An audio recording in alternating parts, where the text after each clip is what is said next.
मेरा इंश्योरेंस हो ना हो पर गाड़ी का इंश्योरेंस कंपलसरी होता है। और कई बार ऐसा हो जाता है, हाँ। बंदे ने खुद का इंश्योरेंस नहीं लिया होता है पर गाड़ी का कंपलसरी वो ले लेता है। जब तक आपके घर में, रिश्तेदारी में या आपके सर्कल में जब तक कोई दुर्घटना नहीं घटती ना, तब तक आपको उस इंश्योरेंस की वैल्यू नहीं पता चलती। लाइफ रिस्क है ना, वो सिर्फ और सिर्फ इंश्योरेंस ही पूरा कर सकती है। और कोई भी, जितने भी आपके पास इन्वेस्टमेंट पोर्टफोलियोज है ना, वो कोई उस चीज़ को कंप्लीट नहीं कर सकता।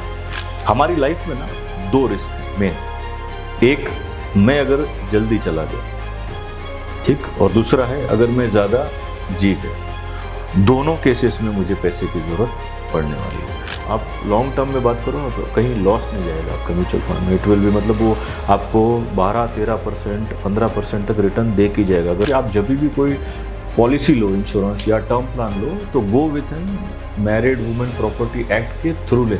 इसमें आपका प्रीमियम नहीं बढ़ता। इस पॉलिसी के जो ट्रस्टी बनेंगे वो मेरी वाइफ और मेरे बच्चे होंगे, दैट्स इट। इसके अलावा और कुछ नहीं करना है। नमस्कार दोस्तों, स्वागत है आपका क्रिएटिव कास्ट पॉडकास्ट के एक नए एपिसोड में। मेरा नाम है विशाल। चलिए शुरू करते हैं। दोस्तों, हेलमेट से एक्सीडेंट की संभावना कम नहीं होती, पर हेलमेट से आपका जो एक्सीडेंट से होने वाला नुकसान है ये बहुत हद तक कम हो जाता है। उसी तरह छाते से आप बरसात को नहीं रोक सकते, बट छाते की मदद से आप बरसात में भरोसे के साथ निकल सकते हैं। ऐसे ही जब आप सही इंश्योरेंस और इन्वेस्टमेंट प्लान लेते हैं तो भविष्य में कोई भी होने वाले नुकसान को, अनफॉर्सीन कोई भी चीज़ होती है उसको तो आप टाल नहीं सकते, बट ऐसा कोई कुछ होता है तो उस सिचुएशन में आपका और आपके परिवार का भविष्य जरूर सिक्योर रहता है। जी हाँ दोस्तों, आज का अपना जो पॉडकास्ट है वो इंश्योरेंस और इन्वेस्टमेंट सेक्टर के ऊपर है। इस सेक्टर में हमने बात करने के लिए हमारे special guest mister Inderjeet Singh Saini ji को बुलाया है, जो कि सैनी एसोसिएट के प्रोप्राइटर है। इंद्रजीत जी 18 साल से गांधीधाम और कच्छ रीजन में अपनी सेवाएं दे रहे हैं। बहुत ही लंबा चौड़ा अनुभव है इनको इंश्योरेंस और फाइनेंशियल सेक्टर में। तो चलिए, इंश्योरेंस पे बहुत सारे मुद्दों पे काफ़ी हिडन और काफ़ी रोचक जानकारी लेने के लिए इंद्रजीत सिंह जी के साथ में इस एपिसोड का अपन शुभारंभ करते हैं।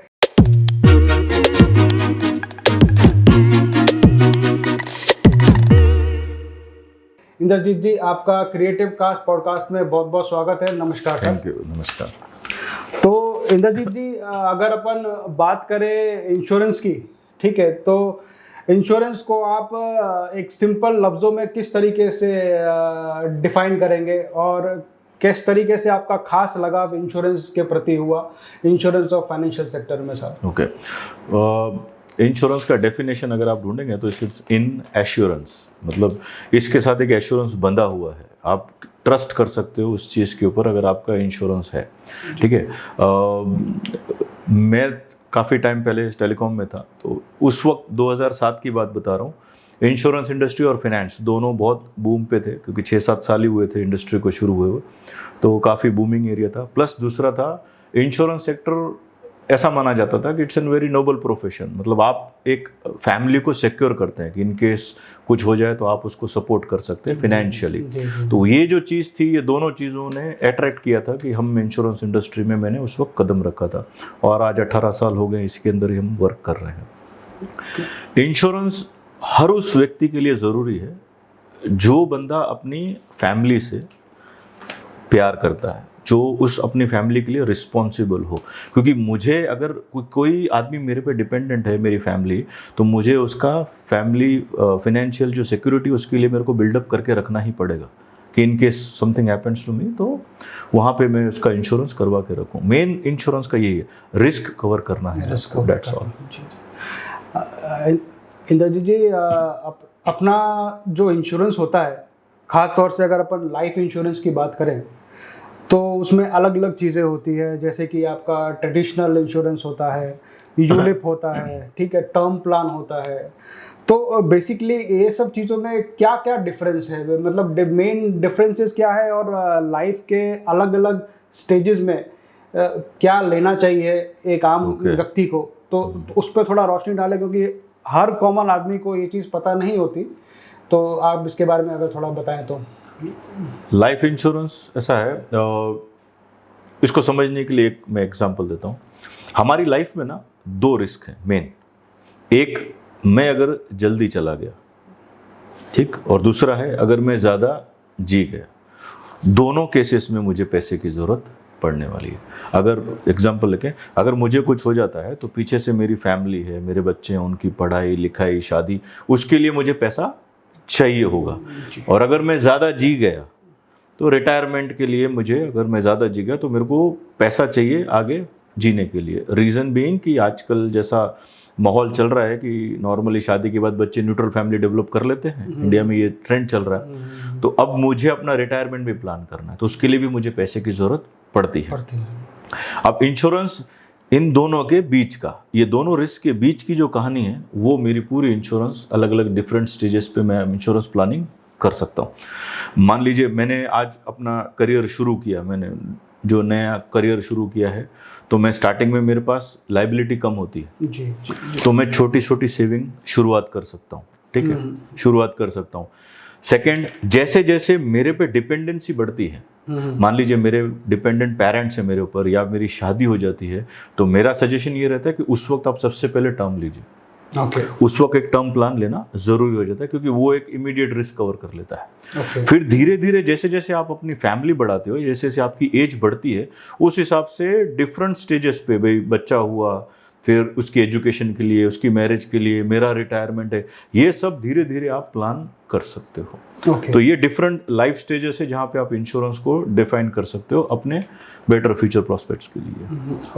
और अगर बेसिकली अगर अपन बात करें, जैसे आपने बोला टर्म प्लान की, अपन बहुत ज़्यादा अगर उसमें डिटेल में नहीं जाए, बट फिर भी अगर अपन बात करें तो एक नॉर्मल बंदा अगर टर्म प्लान लेता है तो बेसिकली कहाँ से वो चीज़ चालू होती है? टर्म प्लान का ऐसा है, मतलब बैक अगर मैं आज से 18 साल पहले बात करूं, तो एक टाइप का होता, नॉन रिफंडेबल होता था, आपने पैसे भरे और गया। उसके बाद रिफंडेबल शुरू हुए। आज की तारीख में अलग अलग बहुत सारे प्लान्स हैं। टर्म प्लान एक इमीडिएट रिस्क कवर करता है आपके लिए, ठीक है। उसको लेने के लिए आज की तारीख में एलिजिबिलिटीज आपको क्रॉस करनी पड़ती है। वो डिपेंड करती है आपकी एज पे, आपकी इनकम पे, आपके एजुकेशन पे और आपके लाइफस्टाइल पे, ठीक है। ये चारों चीज़ें देखी जाती है आपको कोई भी कंपनी टर्म प्लान देने से पहले। तो कुछ लोगों को तो टर्म प्लान मिल ही नहीं सकता अगर वो 10 से नीचे है, ऐसे बहुत सारे एस्पेक्ट्स हैं। लेकिन आजकल मार्केट में ऐसे ट्रेंड्स, ऐसे प्लान्स आ गए जहाँ पे आपकी एजुकेशन वेवर कर दी जाती है, आपका इनकम वेवर कर लिया जाता है। तो आज कोई भी आदमी ले सकता है टर्म प्लान। टर्म प्लान इसीलिए जरूरी है क्योंकि वो उस वक्त आपकी इमीडिएट रिस्क कवर कर देता है। डायरेक्ट आपका शायद लाइफ, पूरा लाइफ रिस्क जो होता है, हाँ, वो पूरी उस वक्त कवर कर लेगा आपका। तो उसमें ऐसा कुछ नहीं होता टर्म प्लान के अंदर कि आप मान के चलिए कि आपका जो आप उसके अंदर जो आप भरते हैं आपका प्रीमियम, उसका कुछ आपको इंटरेस्ट मिलता हो, कुछ वो टर्म प्लान में नहीं होता है? नहीं, मैं वही बोल रहा हूँ, आज की तारीख में ट्रेंडिंग ऐसे हैं कि आपको ऐसे प्लान्स मिलेंगे जहाँ पे आप पैसा इन्वेस्ट कर रहे हो, साथ में आपको इंश्योरेंस भी हाई कवर मिल रहा है टर्म प्लान की तरह। और वो जब अगर आप मतलब उस पीरियड के बाद, पॉलिसी टर्म के बाद अगर कस्टमर सर्वाइव कर जाता है तो वहाँ पे आपको अच्छा खासा मार्केट रिलेटेड रिटर्न्स भी मिल जाता है, मतलब 12 से 15% तक आपको रिटर्न्स मिल जाते हैं। तो अब वैराइटीज बहुत है टर्म प्लान की, जैसा आप लेना चाहो वैसा आपको मिल जाता है। ठीक है। तो बेसिकली अपन ने term plan, traditional plan, ULIP और इन सब का डिफरेंस, हाँ, काफी सारे अभी प्लान्स हैं ना, यूलिप्स हैं, सेविंग प्लान्स हैं, काफी सारे। और वो ये मैंने आपको बताया, लाइफ स्टेजेस के हिसाब से मुझे कौन सा प्लान कहाँ सेटअप करना है वो मैं डिसाइड कर सकता हूँ, ऐसा। अच्छा, दूसरा एक इम्पोर्टेंट क्वेश्चन, जैसे कि अपन नॉर्मली इंश्योरेंस अगर एक कोई फैमिली लेती है तो एक जनरल मान्यता यही है कि जो इंश्योरेंस ले रहा है बंदा वो फैमिली का मेन अर्निंग मेंबर है, ठीक है। मतलब उसने इंश्योरेंस ले लिया, मतलब बात पूरी हो गई, ठीक है। ज़्यादा से ज़्यादा केस में नॉर्मल अंडरस्टैंडिंग में जिनको पता है उन बात अलग है, बट ज़्यादातर लोग यही बिलीव करते हैं। तो क्या ये बात में कितनी सच्चाई है और क्या इस पर्सपेक्टिव को क्या किस तरीके से आगे लेना चाहिए? देखो, मेरा मानना ये है इसमें, मतलब आप मैक्सिमम सच्चाई यही है कि जो मेन अर्नर होता है घर का, जिसके मतलब जो मेन अर्नर है ना, उसका इंश्योरेंस मैंडेटरी होना चाहिए। उसको तो टर्म प्लान या इंश्योरेंस अच्छा खासा लेना चाहिए। अगर उसके बाद मेरा इंश्योरेंस अगर सफिशिएंट है और उसके बाद भी मुझे इन्वेस्टमेंट्स करने हैं, तो आप अपने मतलब जो आपके घर के सदस्य हैं, फैमिली मेम्बर्स हैं, उनके नाम पे आप इंश्योरेंस कर सकते हो। अब वो डिफरेंट रीजंस के लिए लेते हैं, कोई टैक्स पर्पस के लिए ले लिया, या फिर उनके नाम पे कुछ इन्वेस्टमेंट दिखाना है, उस हिसाब से ले लिया। अब आजकल एक ज़माना था जब टर्म प्लान लेडीज़ को नहीं मिलता था, हाउसवाइफ्स को। आज की तारीख में हाउसवाइफ्स के लिए स्पेशल टर्म प्लान है जिसमें डिस्काउंट्स ऑफर किए जाते हैं। अच्छा, भले फिर वो हाउसवाइफ, हाँ, भले वो हाउसवाइफ हो, अर्निंग हो या नहीं हो, हस्बैंड की अर्निंग के बिहाफ पे हाउसवाइफ्स को टर्म प्लान्स मिल जाते हैं आजकल, ऐसा है। बिल्कुल, ये बात एक तरीके से सही भी है, क्योंकि आप मान के चलिए कि हाउसवाइफ एक बोलते हैं ना, एक बेस स्तंभ है फैमिली का। बिल्कुल। और अगर वो सिक्योर हो रहे हैं तो बहुत ही अच्छी बात है, क्योंकि बोलते हैं ना, भले वो अर्निंग नहीं है बट फिर भी उनके बिना फैमिली नहीं चल सकती। बिल्कुल बिल्कुल सही है। इंद्रजीत जी, इंश्योरेंस को लेके काफ़ी सारे मिसकंसेप्ट्स है, खासतौर से यंगर जनरेशन के अंदर। हर बार लोग बाग थोड़ा दूर दूर दूर भागते हैं, ठीक है। अब वो अलग अलग रीज़न से हुए होते हैं, बट आप वो चीज़ों को कैसे दूर करना चाहेंगे हमारे दर्शकों को, अगर कुछ बताएं तो? मिसकंसेप्शंस नहीं होते नॉर्मली। लोग है ना इंश्योरेंस के नाम पे बैकफुट पे जाते हैं। आप किसी से भी मिलोगे, अगर मैं इंश्योरेंस जब मैं बेचता था, तो अगर जैसे ही आप इंश्योरेंस के लिए करते हो तो लोग पहला कदम ये करते हैं कि पहला चीज़ ये करेंगे कि बैकफुट पे जाते हैं वो लोग। उनको ऐसा लगता है कि इंश्योरेंस जो है ना वो वेस्ट ऑफ मनी है। अगर मैं यही पैसा मैं अपने बिजनेस में लगा दूं या मैं कहीं और लगा दूं तो मैं इससे ज़्यादा कमा सकता हूँ, इससे ज़्यादा इंटरेस्ट या इससे ज़्यादा अमाउंट प्रोड्यूस कर सकता हूँ। लेकिन उन लोगों को ये नहीं पता कि लाइफ रिस्क है ना, वो सिर्फ और सिर्फ इंश्योरेंस ही पूरा कर सकती है। और कोई भी, जितने भी आपके पास इन्वेस्टमेंट पोर्टफोलियोज है ना, वो कोई उस चीज़ को कंप्लीट नहीं कर सकता। एक इंश्योरेंस ही ऐसी चीज़ है जो आपको लाइफ रिस्क करती है। प्लस दूसरा, मतलब एक टाइप का डिस्क्लेमर ही है, मैं बोल रहा हूँ कि अभी मतलब जो भी मैं एग्जांपल दे रहा हूँ ये मेरे पर्सनल एक्सपीरियंसेस से है। कुछ लोग जो है ना, जब तक आपके घर में, रिश्तेदारी में या आपके सर्कल में जब तक कोई दुर्घटना नहीं घटती ना, तब तक आपको उस इंश्योरेंस की वैल्यू नहीं पता पड़ती। और ऐसे केसेस मेरे साथ हुए हैं, बहुत सारे होते हैं कि जहाँ पे जब तक कुछ घटना नहीं घटे तब तक इंश्योरेंस के प्रति उसका लगाव नहीं बढ़ता, पर जैसे ही घटना घटती मेरे को भी इंश्योरेंस चाहिए वो। या अब उस चीज़ को मैं डर बोल सकता हूँ, लेकिन अगर उस डर की वजह से आपकी फैमिली सिक्योर हो रही है तो लेट इट बी, करना चाहिए। लेकिन वो आप मतलब जब तक आप उस चीज़ को जानेंगे नहीं, मेरे ऐसा है कि मैं इंश्योरेंस क्यों लूँ, मेरे को अभी तो बहुत तकलीफ है, मेरी प्रॉपर्टी है, मैंने इतना पैसा बनाया हुआ है, मेरे को इंश्योरेंस की ज़रूरत नहीं है। कई लोग ऐसे भी होते हैं। मैं उन लोगों को ये बोलता हूँ कि आप जो भी आपने अपनी मेहनत से खड़ा किया है, प्रॉपर्टी ले लो, आप ज्वेलरी ले लो, कुछ भी आपने अपनी मेहनत से खड़ा किया है, तो जो आपका रिस्क है ना वो आप कंपनी पे ट्रांसफर कर दो जी। प्लान लेके। अगर कल को कुछ होता है तो वो कंपनी आपका रिस्क ट्रांसफर करके दे देगी। जो आपने खड़ा किया वो एज इट इज अपनी फैमिली के लिए छोड़ के जाओ, रह जाएगा आपकी फैमिली के लिए। बिल्कुल। ये चीज़ जब तक समझ में आती है, कई लोगों को समझ में आती है, कई लोगों को टाइम से देर लगता है समझने में, जब तक कुछ होता नहीं। एक जस्ट आप ये बात कह रहे थे तो मेरे को ख्याल में आया कि एक बड़ा इंटरेस्टिंग सा है, अगर आपके फिगर दिमाग में हो तो, अपने इंडिया में कितने परसेंटेज लोग बाग जो हैं वो अंदाजन इंश्योरेंस में कवर्ड होंगे, या उस तरीके से अगर कोई आपके पास में कोई हो तो इंटरेस्टिंग फिगर? इंश्योरेंस का अगर आप बोलोगे ना तो सफिशिएंट इंश्योरेंस करके होता है, एक होता है अंडर इंश्योरेंस। ओवर इंश्योरेंस तो कोई हुआ ही नहीं आज तक, अंडर इंश्योरेंस है। सफिशिएंट इंश्योरेंस वाले अगर हम लोग करें, इट्स अबाउट 6%। 6%? बस ओनली 6%। मतलब आप मान के चलो 94% का 94% लोग ऐसे हैं जिनके पास सफिशिएंट इंश्योरेंस नहीं है। मैं समझाता हूँ इसको। इंश्योरेंस मतलब आप सिंपल है, आपके पास मान लीजिए एक लाइफ इंश्योरेंस की एक पॉलिसी है, किसी के पास 2 पॉलिसियाँ होंगी, तो उसमें 2 लाख, 5 लाख, 10 लाख इंश्योरेंस होगा। That's not an insurance. Sufficient insurance वो कि अगर मुझे कुछ हो जाए तो मेरा घर चलते रहना चाहिए, उतना पैसा आना चाहिए। दैट्स कॉल्ड सफिशिएंट इंश्योरेंस उसको। तो वो अगर मैं कैलकुलेट करूं, बाकी सब ये जितने भी, अगर आपके पास किसी के पास 1 पॉलिसी है, 2 पॉलिसी है, इट्स अंडर इंश्योरेंस, वो सफिशिएंट इंश्योरेंस में काउंट नहीं होता है। तो इसीलिए 94% जनता आज भी ऐसी है जो अंडर इंश्योर्ड है या बिल्कुल नॉट इंश्योर्ड है।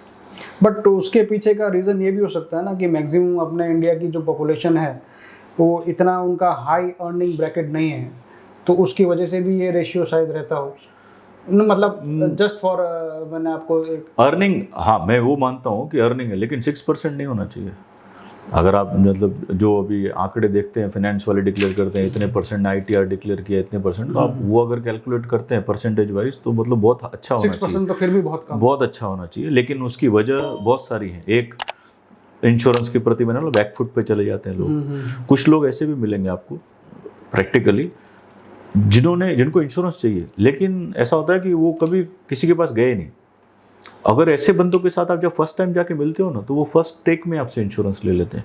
वो वेट कर रहे होते हैं कि शायद कोई आ जाए हमको समझा दे, हम नहीं जाते हैं या हमारे पास टाइम नहीं है या जो भी रीजन। या हो सकता है ना कि देखिए सही तरीके से किसी ने समझाया नहीं, क्योंकि क्या होता है कि ज़्यादातर एक नेगेटिव लोगों का एक बन जाता है परसेप्शन कि भाई कि अपने को कुछ बेचना है, ठीक है, बट उसका जो पॉजिटिव और ज़रूरी एस्पेक्ट है वो ज़्यादातर लोगों को पता ही नहीं पता होता है, और उस वजह से कई लोग लेते नहीं है। पर अगर आप जब उनको फर्स्ट टाइम अप्रोच करते हैं ना, इट गेट्स क्लोज, मतलब वो ले लेते हैं बंदे, अगर रेफरेंस के थ्रू भी गए हों या आप फर्स्ट टाइम अप्रोच। और ये हुआ है प्रैक्टिकली, हमारे साथ होता है।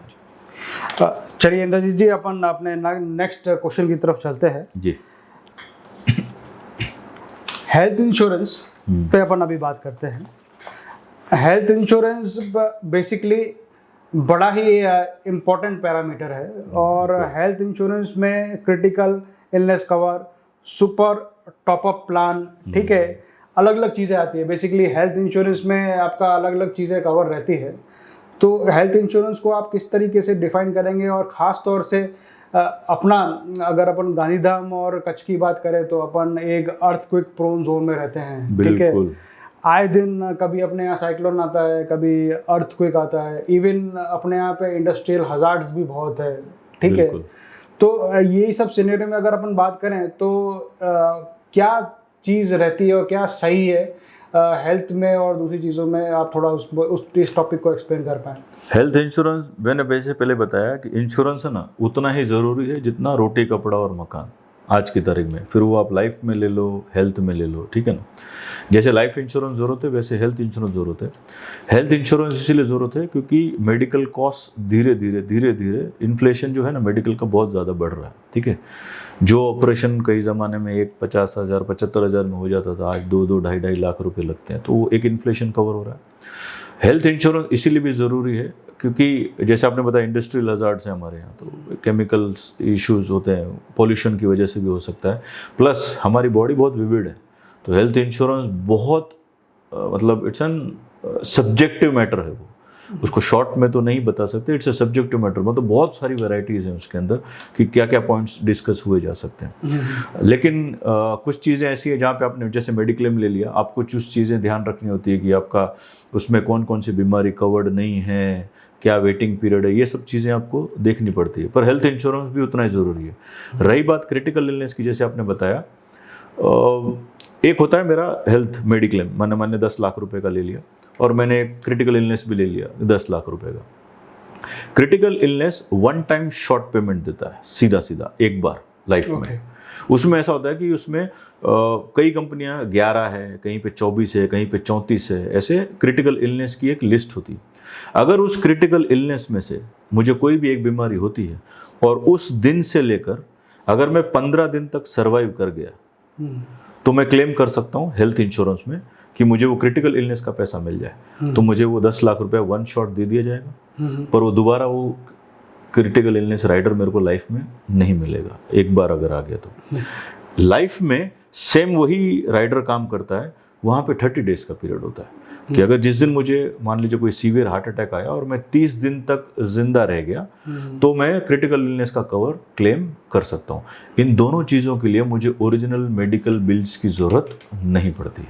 अच्छा। इसके अंदर मेरे को डॉक्टर का बस वो सर्टिफिकेट चाहिए होता है और स्टैम्प साइन भी, हाँ हार्ट अटैक आया था इस लेवल का था, मेरे को क्लेम मिल जाएगा। जो मेरी बेसिक पॉलिसी है लाइफ या हेल्थ, वो कंटिन्यूस चल रही है, लाइफ में तो ऐसा भी कैफियत देते हैं कि आपका जो अगला प्रीमियम है ना वो भी माफ़ कर दिया जाता है, वो भी फैसिलिटी है आपके पास। अच्छा। और पर इंश्योरेंस इंडस्ट्री का सबसे महंगा राइडर क्रिटिकल इलनेस राइडर होता है। तो क्रिटिकल इलनेस तो खैर हर किसी को लेने की मतलब बोलते हैं ना कि ज़रूरत होती है, और शायद तक हर कोई बंदा क्रिटिकल इलनेस तो नहीं ले पाए, बट बेसिक हेल्थ इंश्योरेंस तो ले ही सकता है। बिल्कुल ले सकता है। और आज की तारीख मतलब आप जैसे काफ़ी सारी कंपनियों के पास ग्रुप इंश्योरेंस तो देते ही हैं, कोई 2 लाख का, कोई 4 लाख का, कोई 8 लाख का, ऐसा देता है। लेकिन वो सफिशिएंट नहीं होता उसके लिए। अगर मुझे आजकल ये सुपर टॉपअप हाँ चीज काफी चली है। मैं उसी पे आ रहा हूँ। अगर मुझे वो सफिशिएंट इंश्योरेंस नहीं होता है तो मैं टॉपअप सुपर टॉपअप पॉलिसी ले सकता हूँ। उसका एग्जांपल सबसे बढ़िया है ना, कॉर्पोरेट एम्प्लॉयज़ है। जितने भी कॉर्पोरेट एम्प्लॉयज़ है मैं रहा हूँ, तो जैसे कंपनी ने मेरे को 4 लाख या 5 लाख का इंश्योरेंस दे दिया जिसमें मेरी वाइफ, मेरी बच्चियाँ कवर्ड है। अब मुझे खर्चा बड़ा आ रहा है तो मैं बाहर से एक 50 लाख रुपए का टॉपअप ले लेता हूँ, जिसका नॉमिनल कॉस्ट 4 से 5 हज़ार रुपये। 50 लाख रुपए के लिए 4 से 5 हज़ार रुपये के करीब गिरता है। अब अगर मेरा कोई बड़ा बिल आ जाए तो मैं उस सुपर टॉपअप पॉलिसी से कर सकता हूँ। अगर 3 या 2 या 1 लाख रुपए का है तो मैं कंपनी के थ्रू ले सकता हूँ। लेकिन सुपर टॉपअप का कुछ ये डेफिनेशन होता है, उसके अंदर एक डिडक्टिबल कंपलसरी होता है। आप 1 करोड़ तक लिमिट है उसकी, और आपको पहले से डिडक्टिबल डिफाइन करना पड़ता है। डिडक्टिबल मतलब इतने तक आएगा तो वो मेरी जेब से भरूंगा, उसके अलावा सुपर टॉपअप में से डिडक्शन। वो एक पॉइंट आपको ध्यान रखना पड़ेगा। बट ये एक बोलते ना कि हिडन चीज है, क्योंकि नॉर्मल आप सपोज करो कि कोई एक्स अमाउंट का लेते, सपोज करो 10 लाख का लेंगे हेल्थ इंश्योरेंस, या 15 लाख का या 20 लाख का लेंगे, तो जो उसका जो प्रीमियम रहेगा, ठीक है, बहुत कॉस्टली, वो बहुत कॉस्टली रहेगा। बट अगर आप बजाय 5 लाख की पॉलिसी लेंगे या 10 लाख की लेंगे और टॉपअप वाला ले लेंगे अलग से, तो वो आपको सस्ता पड़ेगा। बहुत सस्ता पड़ेगा। और उसको पर वही है, लोगों को, ज्यादातर लोगों को ये चीज पता नहीं होती है। और जिनको पता भी होती है तो उनको पहले एक्सप्लेन, मैं अभी आपके जरिए यही बता दूं कि सुपर टॉपअप लेते टाइम इस डिडक्टिबल का ध्यान रखना पड़ेगा आपको, कि कल को जैसे ही क्लेम आ जाए तो आप ये नहीं बोल सकते कि यार ये चीज़ तो मेरे को पता नहीं थी। उसके अंदर डिडक्टिबल पहले से डिक्लेयर करना पड़ता है, इतने तक का क्लेम मैं खुद हैंडल करूंगा, इससे ऊपर गया तो उस पॉलिसी में से आएगा। ये एक उसमें कंडीशन होता है डिडक्टिबल का, वो ध्यान रहे बस। सही बात। इंद्रजीत जी, कोविड-19 के बाद में तो हेल्थ इंश्योरेंस सेक्टर में ज़बरदस्त ट्रांसफॉर्मेशन आए होंगे। बिल्कुल, ठीक है, तो ऐसा कोई खास चीज़ जो आप बता सकते, क्योंकि क्या है कि काफ़ी सारी उस समय में दिक्कतें भी हुई थी बहुत, ठीक है, लोगों ने फेस करी थी कोविड-19 के समय में, क्लेम्स को लेके और बहुत सारी चीज़ों को लेके, तो शायद बहुत सारे ट्रांसफॉर्मेशन भी आए और चीज़ों को रेक्टिफाई भी किया गया। तो उन किसी चीज़ पे आप हाईलाइट। कोविड के टाइम पे मैक्सिमम क्लेम्स आए, ठीक है, बहुत सारे क्लेम्स आए। लास्ट 3-4 सालों में कोविड के बाद से हर एक हेल्थ इंश्योरेंस कंपनी ले लो या जनरल इंश्योरेंस कंपनी ले लो, सब ने अपने रेट्स 4 से 5 बार रिवाइज कर चुके, सब ने। क्योंकि रीज़न है, जब आप मतलब कहते हैं ना डिमांड बढ़ रही है, ठीक है ना, तो रेट्स ऊपर कर रहे हैं, जा रहे हैं अपने आप। एक वो रीज़न हुआ। सेकेंड, उस वक्त जो चीज़ें मतलब आई ना पकड़ में, जैसे कुछ इंश्योरेंस क्लेम्स के दौरान कुछ भी जो चीज़ें आई, इन्वेस्टिगेशन में आई, उन चीज़ों को मद्देनज़र रखते हुए हर एक कंपनी ने मतलब it's an comprehensive plans launch कर दिए। जैसे गाड़ी में होता है ना जीरो डेप इंश्योरेंस होता है, वैसे ही हेल्थ इंश्योरेंस में भी कर दिया। कि पहले एक टाइम पे ऐसा होता था कि जो सर्जिकल मटेरियल्स होते थे, कंज्यूमेबल्स होते थे, उनका पैसा काट दिया जाता था। वो नहीं मिलता था आपको, वो आपको कटिंग होती थी, कुछ एडमिनिस्ट्रेशन चार्जेस हैं या कुछ ऐसे निकल जाते थे। अब ऐसे प्लान है हर इंश्योरेंस कंपनी के पास, हेल्थ इंश्योरेंस के पास, कि जहाँ पे इट्स 100% कवर्ड। आपको अगर कोई सर्जिकल ग्लोव भी यूज़ हुआ है ना, उसका भी पैसा आपको नहीं देने का है, वो सब इंक्लूड हो जाएगा उसके अंदर, क्लेम के अंदर आ जाएगा। प्लस दूसरा, जो कैशलेस की नेटवर्क है ना, वो बहुत वेरिड हो गया। मतलब ज़्यादातर मैक्सिमम कवर हॉस्पिटल्स हो गए, तो आप जहाँ भी जाओ आपको कैशलेस फैसिलिटी मिल जाती है, जस्ट गो इन और खत्म, पूरा हो गया। तो कोविड-19 की वजह से ऐसे प्लान्स बन के आ गए जहाँ पे कस्टमर फ्रेंडली हो गए, 100% कवरेज हो गया। हाँ, प्राइसिंग इट विल वो हाई होनी ही होनी है, उसमें कोई इशू है नहीं ऐसा। लेकिन सर्विस फैक्टर देखा जाए तो बहुत अच्छा बन गया पिछले, मतलब अगर मैं 2020 की कोविड की सिचुएशंस में जो इंश्योरेंस की बात करूं और आज 2024 में करूं तो बहुत अच्छा है, मतलब डेवलप हुआ है ऐसा। इंद्रजीत जी, अपना खास तौर से बात करें कि कई बार क्या होता है कि आपकी जो इंश्योरेंस पॉलिसी होती है, ठीक है, तो उसमें जो क्लेम है वो आपका रिजेक्ट हो जाता है और सारी चीज़ें होती है। तो बेसिकली क्या मेजर कारण होते हैं ये चीज़ें होने के? क्योंकि बोलते हैं ना कि कई बार क्या होता है कि कस्टमर ने तरीके से पॉलिसी समझी ना होती है, या कई बार जिसने भी कस्टमर को पॉलिसी दी होती है, ठीक है, वो कम्युनिकेशन गैप रहता है। तो बेसिकली उसके पीछे का कारण और कस्टमर्स को ये सब चीज़ों को फेस नहीं करना पड़े, तो उस पर आप क्या एडवाइस करना चाहेंगे? क्लेम रिजेक्शंस के ऊपर ये है काफ़ी सारे रीजंस, मतलब मैंने आपको पहले बताया ना, हेल्थ इंश्योरेंस है ना बहुत विविड है, बहुत बड़ा है, तो रीजंस अनगिनत हो जाते कभी कभार। लेकिन जो क्लेम रिजेक्शंस के जो मेन रीजंस है ना, जो मेन टॉपिक्स है उसके ऊपर मैं बताता हूँ।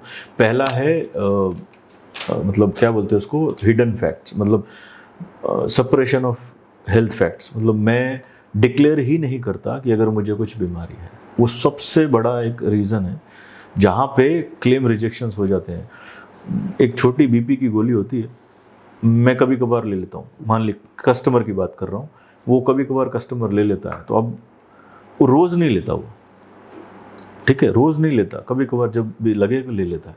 अब ये चीज़ वो डिक्लेयर नहीं करता।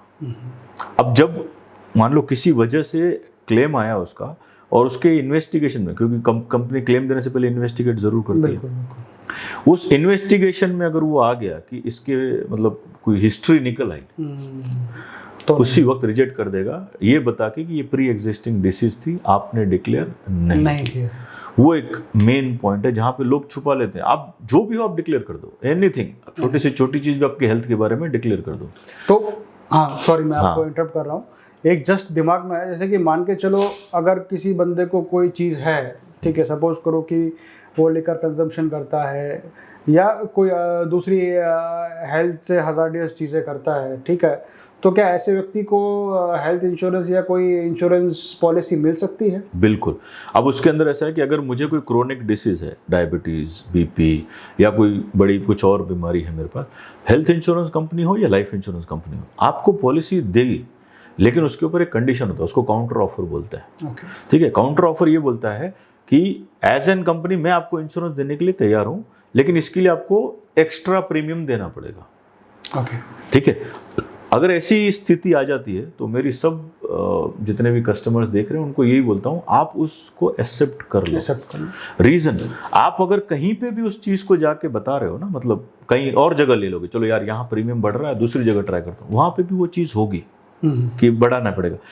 इससे बेटर आप फर्स्ट इंस्टेंस आता है तो आप ले लो उसको, आप एक्सेप्ट कर लो। उसके दो रीज़न है, एक वो गारंटी हो जाती है कि कंपनी कभी भी आपका क्लेम डिनाई नहीं कर सकती, क्योंकि आपने एक्स्ट्रा प्रीमियम ऑलरेडी मेरे से चार्ज कर लिया, मैंने यहाँ डिक्लेयर कर दिया। दूसरा, अगर आपको कोई कस्टमर ऐसा मिले या कोई एजेंट ऐसा मिले जो ये बोले कि नहीं मैं आपको बिना इसके बढ़ा के कर दूंगा, तो सावधान रहें, सतर्क रहें, आपके क्लेम में 99% प्रॉब्लम आना, क्योंकि वो तो बेच के निकल जाएगा पर लास्ट में अटक आप जाएंगे। तो हो सके आप अपनी हर एक चीज़ डिक्लेयर कर दो। और अगर एडवाइज़र के थ्रू, मैं तो मतलब हमेशा बोलता हूँ कि एडवाइज़र के थ्रू ही जाना चाहिए आपको, तो एडवाइज़र को जब आप डिटेल बता रहे तो उसको बोलो कि ये चीज़ आप उसमें मेंशन कर देना, भूलना नहीं। तो अच्छा, यही चीज़ कोई भी प्री एग्जिस्टिंग डिजीज के केस में भी होता है? बिल्कुल होता है। प्री एग्जिस्टिंग डिजीज में तो ऐसा है कि क्रिटिकल इलनेस हो या कोई हाँ, उसके अंदर तो ये हो जाएगा कि आपको 36 मंथ्स का वेटिंग पीरियड है। अगर मुझे प्री एग्जिस्टिंग कोई भी क्रिटिकल हो, भले कि हार्ट की प्रॉब्लम हो, कैंसर हो, हार्ट की इश्यूज है। हार्ट में ऐसा आता है कि मान लीजिए स्टेंट लगा हुआ है आपको, पहले नहीं मिलता था, आज की तारीख में 2-3 कंपनियां हैं जो आपको इंश्योरेंस दे देती है अगर स्टेंट लगा हुआ है और कुछ एक पीरियड हो गया। कैंसर या ऐसी कोई क्रिटिकल, कैंसर में नहीं मिलता, वो उसकी आपकी रिपोर्ट्स के ऊपर डिपेंड करता है कि एज ऑन डेट आपकी मतलब कंडीशन क्या है, उसके ऊपर आपको वो देगी। काउंटर ऑफर आना ही आना है, वो पक्का है, वो देगी। हार्ट अटैक अगर आ गया और मेरी बाईपास सर्जरी हुई हो तो एक आध कंपनी है जो उस पे ले लेती है, पर as an pre existing disease, मतलब उससे रिलेटेड अगर कुछ आ जाता है तो 36 महीने तक उसको कवर में उससे रिलेटेड अगर कुछ हो तो क्लेम नहीं मिलेगा। तो आज की तारीख में कुछ अवेलेबल है ऐसे कुछ प्लान्स जहां पे आपको अगर कोई क्रिटिकल इलनेस है, प्री एग्जिस्टिंग डिसीज है, तो भी आपको हेल्थ इंश्योरेंस मिल सकता है। तो इंद्रजीत जी, अपन चलते हैं अपने नेक्स्ट पड़ाव पे, जनरल इंश्योरेंस। जनरल इंश्योरेंस में बेसिकली अपना मोटर, मरीन इंश्योरेंस बहुत ही इम्पोर्टेंट बोलते हैं ना कि चीज़ है जनरल इंश्योरेंस, बट अक्सर लोग बाग ओवरलुक कर जाते हैं। ठीक है, तो इस पे मतलब आप बताएंगे कि किस तरीके से अलग अलग जगहों पे बहुत ज़्यादा इम्पोर्टेंस रखता है जनरल इंश्योरेंस, और ओवरलुक लोगों को क्यों नहीं करना चाहिए?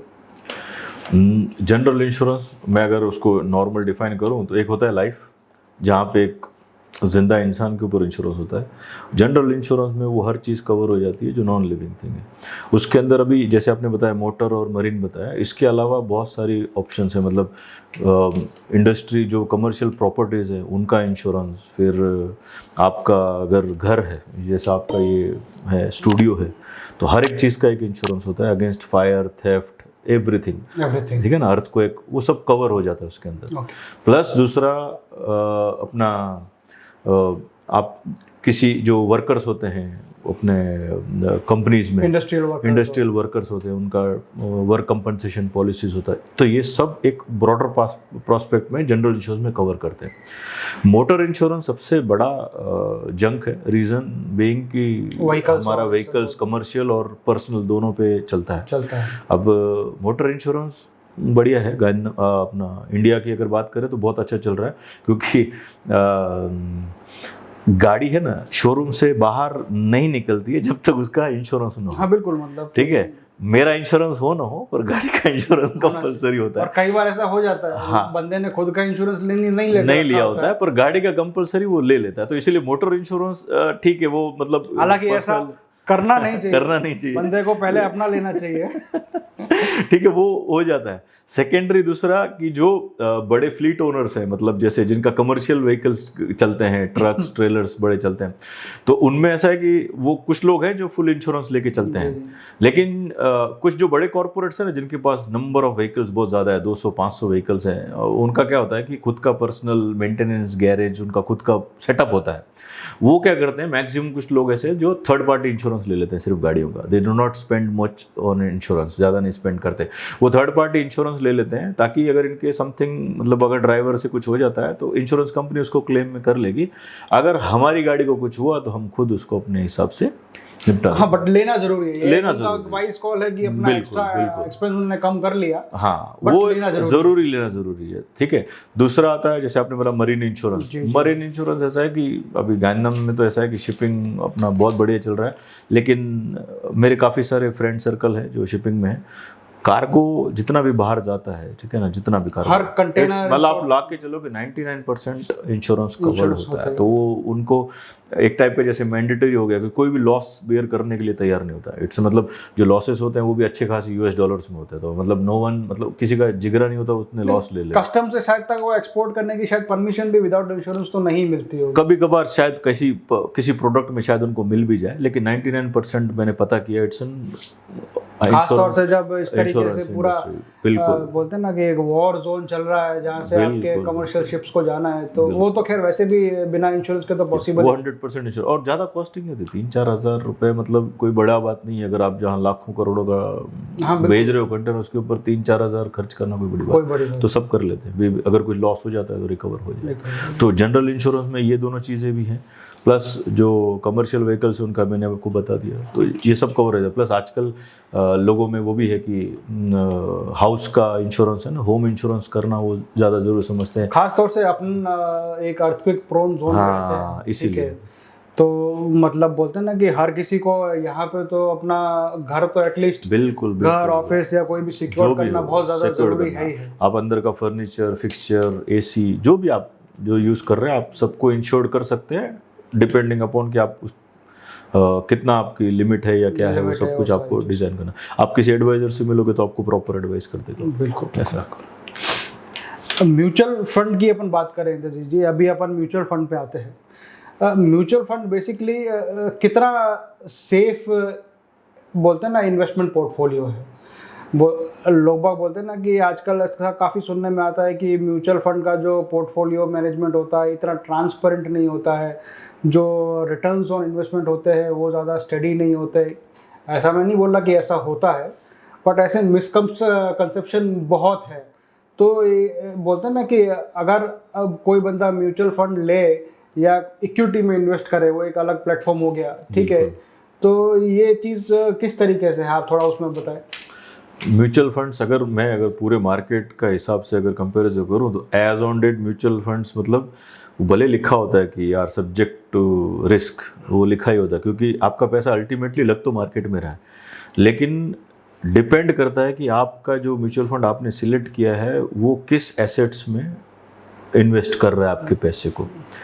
तो अगर मैं लगाऊं, आप लॉन्ग टर्म में बात करो ना, तो कहीं लॉस नहीं जाएगा आपका म्यूचुअल फंड में। इट विल बी, मतलब वो आपको 12-13%, 15% तक रिटर्न दे की जाएगा। अगर मतलब कोई भी, अगर लोएस्ट से लोएस्ट अगर मैं बोलूँ ना, एसेट अगर मैनेजमेंट अगर करता हो तो भी आपको इतना मिल जाएगा। मतलब एफडी से तो कहीं ज्यादा, बहुत ज़्यादा एफडी से तो बेटर है म्यूचुअल फंड्स, वो कोई issue बहुत नहीं, ज्यादा बेटर ज़्यादा है वो। ठीक है, एफडी कैसा है कि इट्स एंड सिक्योर्ड है, रिस्क नहीं। अब वो कुछ कंजर्वेटिव लोगों का थॉट होता है कि भाई मेरे को रिस्क नहीं लेना है, तो दे गो फॉर एफडी।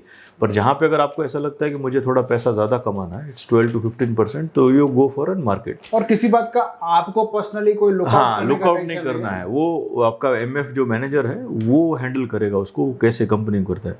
प्लस आप जैसे बोलते हैं ना, म्यूचुअल फंड इक्विटी जैसे आप बोल रहे थे, शेयर मार्केट में अगर मेरे को करना है तो मैं एक कंपनी के शेयर ले सकता हूँ, 2 या 3 या 5 या ज़्यादा से ज़्यादा 10 कंपनी में अपना पैसा लगा सकता हूँ। लेकिन मुझे उस पर्टिकुलर चीज़ का नॉलेज होना चाहिए कि कौन सी कंपनी बढ़िया है।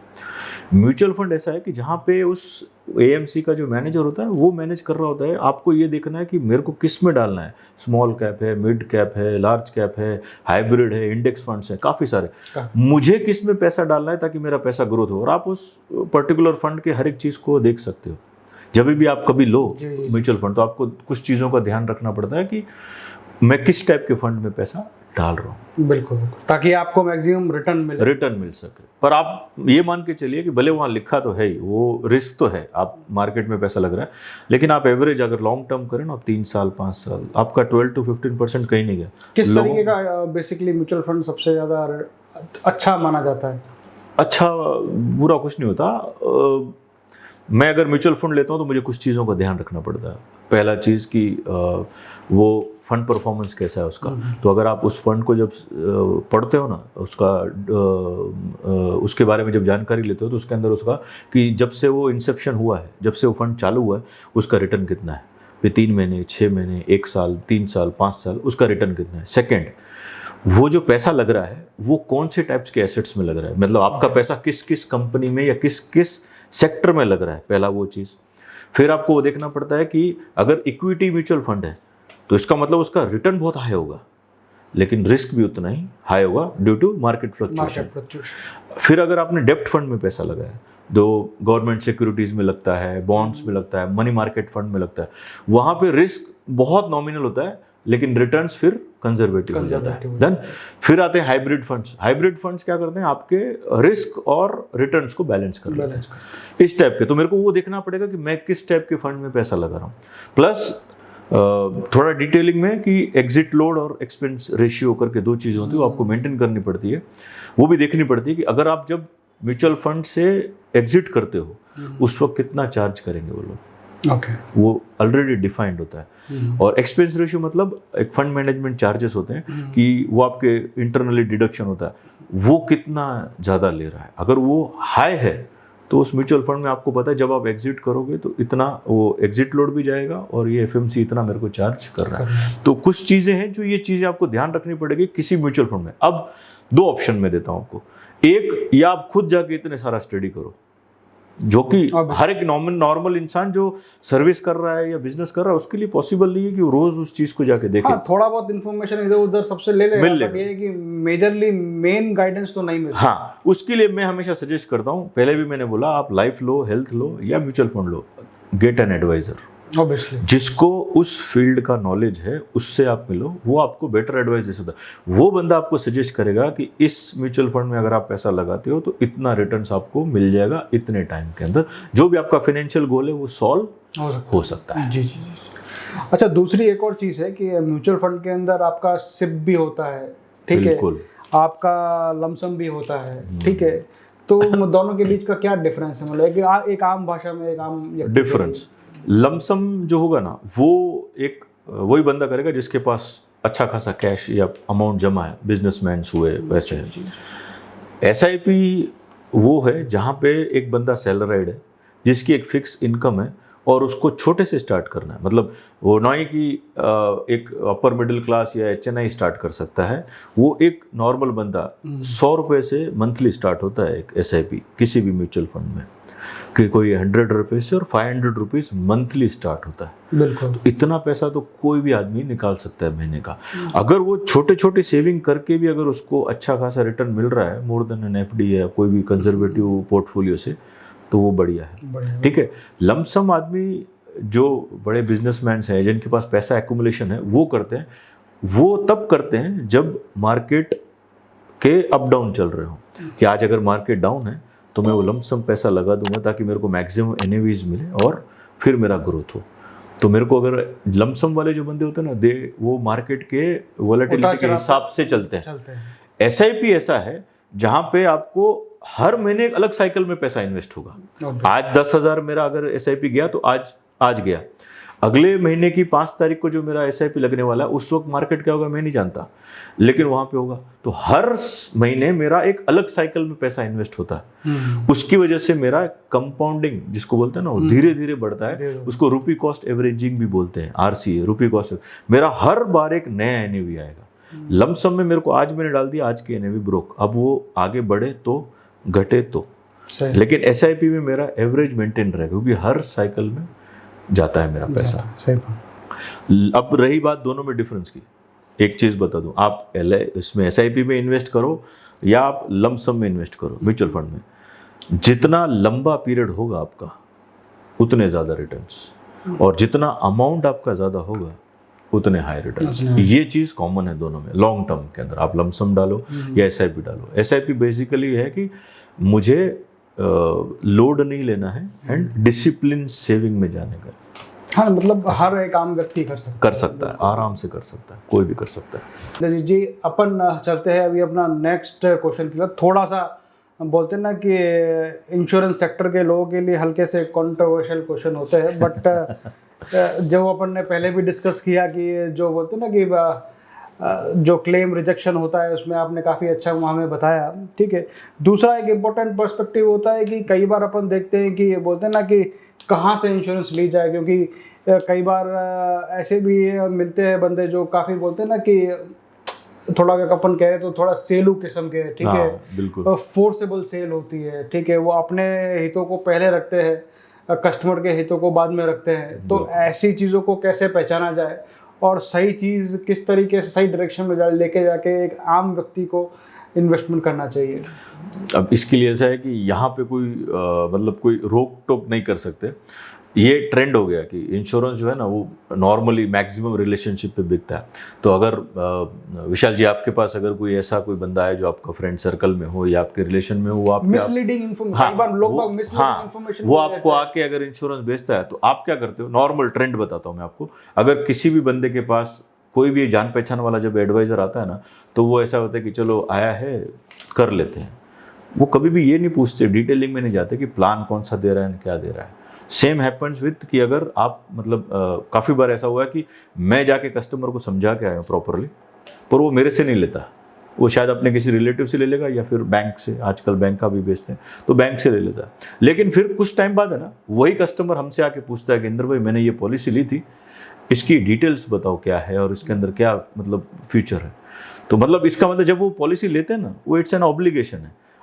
मैं आपसे एक रिक्वेस्ट करता हूँ सबसे कि जब आप पॉलिसी लो ना, भले आप किसी से अपने पहचान वाले से लो, उसकी एक बार पूरे फीचर्स बेनिफिट्स आप पूछो, क्योंकि वो आपका पैसा लगा रहा है। तो आपको पता होना चाहिए कि उसमें इंश्योरेंस कितना है, उसकी बेनिफिट क्या है, पर्टिकुलर हर एक चीज़ उसको जानकारी होनी चाहिए। आप लो, मैं मना नहीं कर रहा हूँ, लेकिन आप वो पॉलिसी के बारे में पूरे जानकारी लेके फिर आप ले लो पॉलिसी। इंद्रजीत जी, अपना इंश्योरेंस के अंदर भले फिर वो हेल्थ हो, लाइफ हो या दूसरी अन्य कोई हो, ऐसे कोई प्रोसेस जो लोगों को अभी भी अनअंडरस्टूड है, ठीक है, और इंडस्ट्री भी ज़्यादा उसको बोलते हैं ना कि नॉलेज नहीं दे पाती है, ठीक है, तो ऐसी क्या चीज़ें हैं जो लोगों को खास तौर से ध्यान रखना चाहिए और ऐसे क्या चीज़ें हैं अगर आप इसके बारे में कुछ आप बताना चाहें?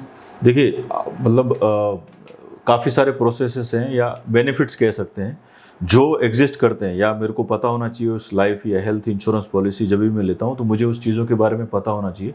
लेकिन ड्यू टू भाई नॉलेज नहीं होता लोगों को, या फिर कोई बताना पसंद नहीं करता, ठीक है ना, वो होता है ना एक्सटेंड नहीं करनी सर्विसेज मुझे, उस वजह से कई एडवाइजर्स ये चीज़ बताते नहीं। ठीक है, मैं आपको एक एग्जांपल लाइव शेयर करता हूँ। लाइफ इंश्योरेंस में एक एड ऑन है, उसको एड ऑन को बोलते हैं MWPA, married women property act.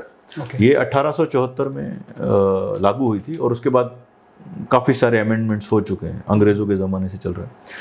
वो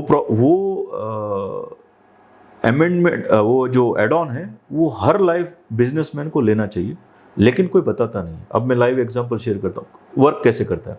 मैं एक बिजनेसमैन हूँ, मेरी बहुत सारी लाइबिलिटी होती है, मैंने लोन लिए हुए हैं मार्केट से, बैंक से, रिलेटिव से, और या तो फिर सरकार के साथ कुछ ना कुछ GST या इनकम टैक्स का प्रॉब्लम चल रहा होता है। मतलब मैं बिजनेस में हूँ तो ये सब पंगे रहेंगे मेरे।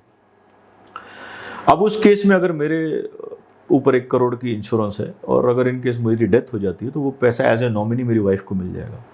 लेकिन वो जो लेंडर्स हैं, ठीक है ना, वो लीगली केस कर सकते हैं और कोर्ट मेरी वाइफ को बोल देगा कि आपको वो पैसा देना पड़ेगा, तो मेरी वाइफ के लिए कुछ बचा ही नहीं। तो वो इंश्योरेंस किसी काम का नहीं जिसके ऊपर लाइबिलिटी ज़्यादा हो। लेकिन अगर मैंने वही पॉलिसी MWPA एक्ट के थ्रू, मतलब मैरिड वुमेन प्रॉपर्टी एक्ट के थ्रू ली होती अगर, तो सेम सिचुएशन के अंदर सुप्रीम कोर्ट या प्रेसिडेंट ऑफ इंडिया उसमें से एक पैसा नहीं निकाल सकता। अच्छा, ये चीज बहुत आपको फैसिनेटिंग लगती होगी। हाँ, बिल्कुल पता कि आप मेरे नाम पे जो भी इंश्योरेंस होगा वो मेरी वाइफ और मेरे बच्चों को मिलेगा। और वो एज एन वो वर्क कैसे करता है कि जब आप कोई पॉलिसी लेते हो MWP के अंदर, तो वो उसका आपके ऊपर से मालिकियत हट जाती है, मतलब उस पॉलिसी पे आप मालिक नहीं रहते, आप प्रीमियम भरने का काम करते हो। अगर इनके समथिंग हैपेंस तो उसका एक ट्रस्ट बन जाता है। वो ट्रस्ट के जो ओनर्स हैं वही यूज कर सकते हैं उस पैसे को। और उस ट्रस्ट में आपको पेपर पे लिख के देना पड़ता है कि इसमें मेरी वाइफ और मेरे बच्चे बस यही रह सकते हैं, इसके अलावा कोई और पर्सन उसमें ट्रस्टी नहीं रह सकता। वो पैसा उन्हीं को मिलेगा। वो पैसा 100% मेरी फैमिली के लिए सेफ रहेगा, एक्सक्लूसिवली। ये MW का है। अब इसका एग्जाम्पल ये देता हूँ, मैं आपको बताता हूँ कि इतने सालों में क्या बदला है। कुछ नहीं बदला। 2008 में, मतलब मैं जब काम करता था उस वक्त, मैंने एक कस्टमर को अप्रोच किया, अच्छा खासा बिजनेसमैन था। मैंने जब उसको ये चीज़ बताई ना MWP, तो मेरे को बोले कि मजाक कर रहे हो आप सरदार जी। तो मैंने बोला मजाक नहीं कर रहा हूँ, ये एक्चुअली होता है।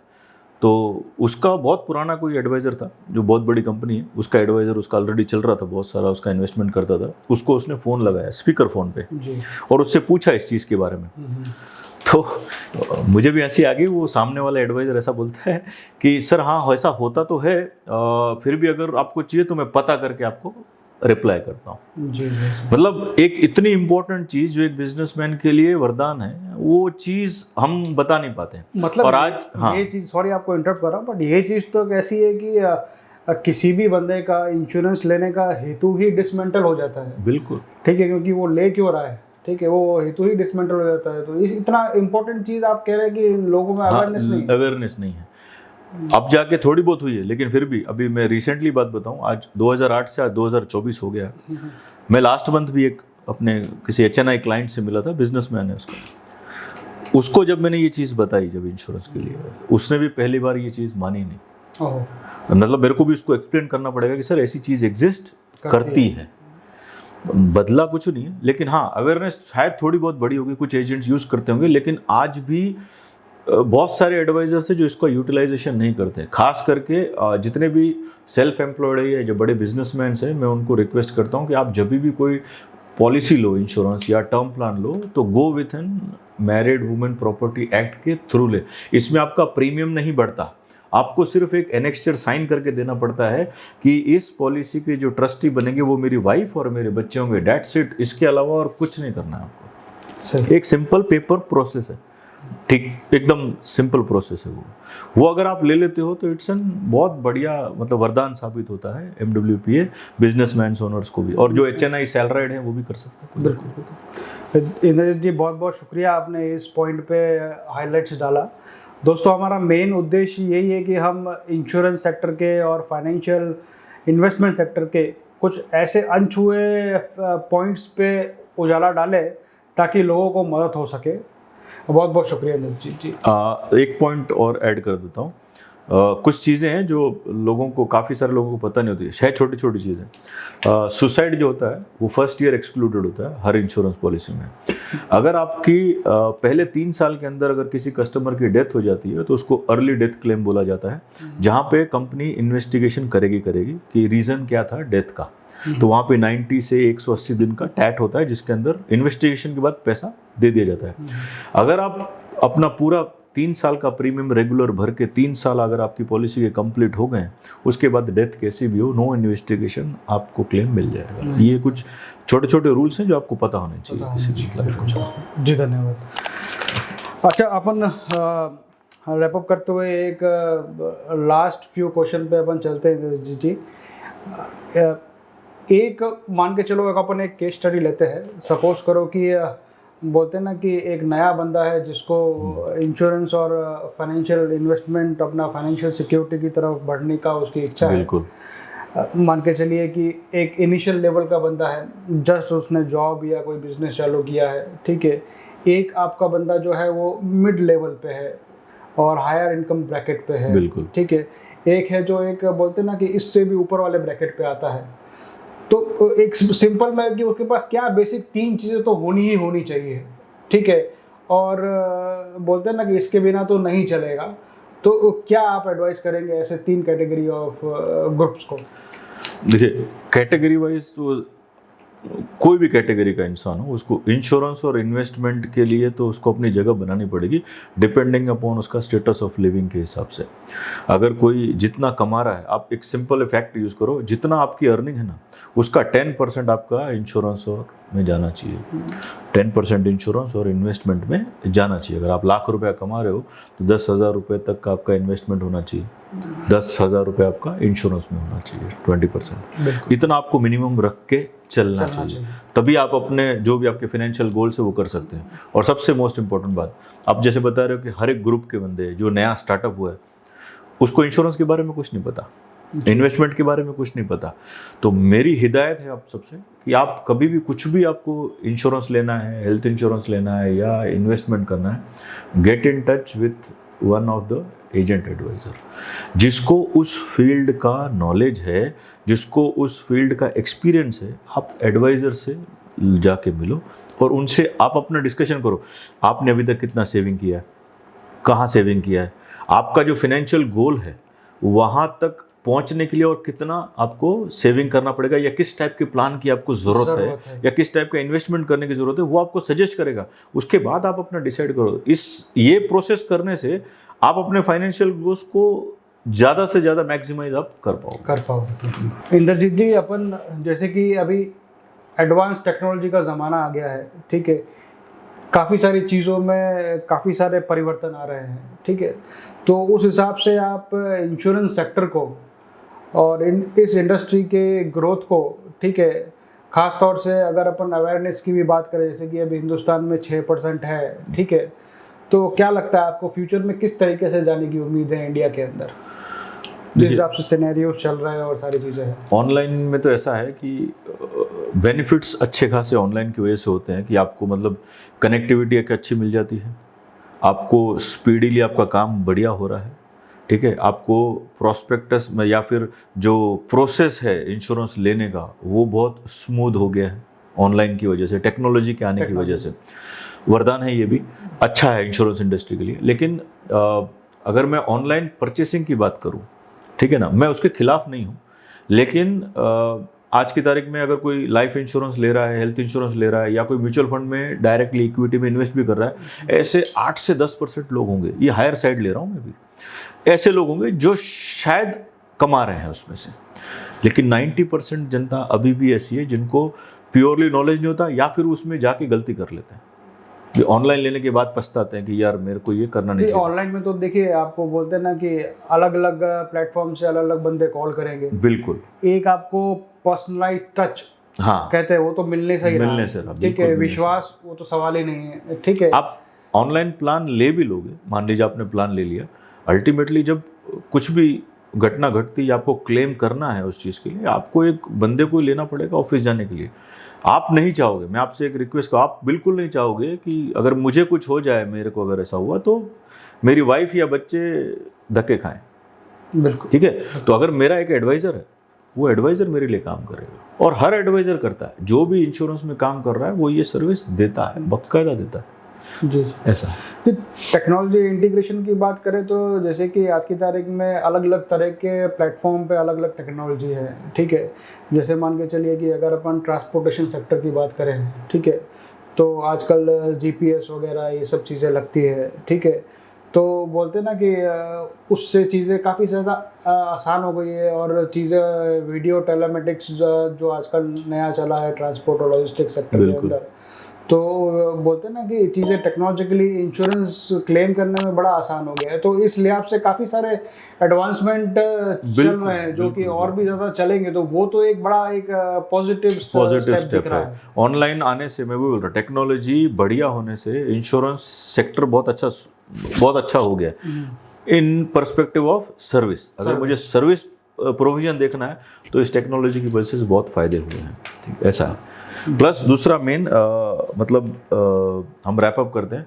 मेरी आप सबसे रिक्वेस्ट है, एक अच्छी लाइन है, अगर आप अगर आपको अपनी हेल्थ की या अपने तबीयत की चिंता है, और अगर आप गूगल पे विश्वास न करके किसी डॉक्टर के पास जाना पसंद करते हैं, तो वैसे ही इंश्योरेंस और इन्वेस्टमेंट के लिए आप किसी एजेंट एडवाइज़र को कांटेक्ट करें जिसको उस चीज़ का नॉलेज है, जिसको उस चीज़ का एक्सपीरियंस है, for proper guidance. Thank you. बहुत बहुत शुक्रिया इंद्रजीत सिंह जी, आपने अपना इम्पोर्टेंट समय हमारे लिए निकाला, और हमारे दर्शकों को बहुत ही ज़्यादा इम्पोर्टेंट जानकारी मिली हो, हम इस चीज़ का उम्मीद करते हैं। बहुत बहुत शुक्रिया इंद्रजीत जी आने के लिए, बहुत बहुत शुक्रिया दोस्तों। Thank you. धन्यवाद। Thank you.